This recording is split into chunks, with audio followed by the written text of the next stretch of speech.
Hi friends, இப்போ நம்ம சக்திவேல் பார்க்க போகிற சக்திவேலில் வந்துட்டு நம்ம பரஞ்சோதி ஒரு வழியாக தேறிட்டாங்க போல். அதனால் இவங்க தீப ஆராதனை காமிச்சிட்ருக்க அந்த டைம் பார்த்து சக்தி வேற எடுத்துக்கோமான்னு சொல்ல, அதுக்கப்புறம் காதில் தேன் வந்து பாயுதாத்த அப்படின்னு சொல்லிட்டு அவங்களே ரியாக்ஷன் வேறு லெவலில் இருக்குது. அது மட்டுமா தேனை கூப்பிட்டு எடுத்துக்க சொல்கிறாங்க. அதுக்கப்புறம் சிக்கல் சேபதி வராரு. உன் பொண்டாட்டி வேலை விட்டு நிற்க சொல்கிறான்னு சொல்லிட்டு வேலைன்ட்டு பிடிச்சி கற்றுன்னு கத்துறாரு. எனக்கு உன் மேலே கோவம்லாம் இல்லாமலாம் இல்லை இருக்குது, உன் பொண்டாட்டி முதல்ல வேலையை விட்டு நிற்க சொல்லுன்னு சொல்லிட்டாரு. சொன்ன உடனே அப்செட் ஆகிட்டாங்க. அதுக்கப்புறம் நம்ம சக்திகிட்ட போய் வேலைன்னு பேசிகிட்டு இருக்காங்க. வேணாம் நிப்பாட்டிட்டு நீ வேலையை விட்டு நில்லை, எல்லாருக்குமே பிடிக்கலன்னா நீ ஏன் கேட்க மாட்டேங்கிறேன்னு சொல்ல, எனக்கு ஆஃபீஸ்க்கு டைம் ஆகுதுப்பா, நீ என்ன வேணா குறைச்சிக்கிட்டே இருப்பான்னு சொல்லிட்டு நான் அப்புறமா வந்து பேசுகிறேன்னு சொல்லிட்டு கிளம்பி போயிட்டாங்க.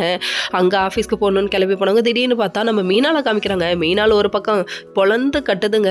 அதாவது நான்வெஜ்ஜா தின்ன பிள்ளைய பிடிச்சி கீரை பாவக்காவா திங்கிற ரேஞ்சுக்கு போயிடுச்சுங்க. அது மட்டுமா நண்டு மீனுன்னு தின்ன பிள்ளை இப்போ கீரை பாவக்காவை தின்னுறதுக்கு வசரமே சீக்கிரமாக விஷயத்த சொல்லணும்னு நினைக்குது. நல்லா வருவோமா நீ அப்படிங்கிற மாதிரி இருக்குது.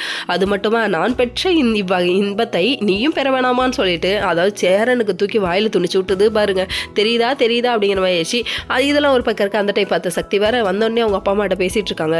மாமா ரொம்ப டாமினேட்டாக இருக்காரு, அத்தையை போட்டு கொடுமைப்படுத்துறாரு, நல்ல புடவை கட்டக்கூடாதுங்கிறாரு, முன்னாடி உட்காரக்கூடாதுங்கிறாரு, ஏன் இந்த மனுஷன் இப்படி இருக்காருன்னே தெரில அப்படிங்கிறாங்க.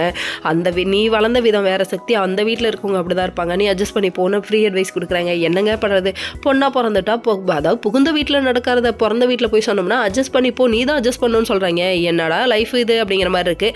அதுக்கப்புறம் நம்ம தேனு வந்து பணத்தை பார்த்து சந்தேகப்படுறாங்க.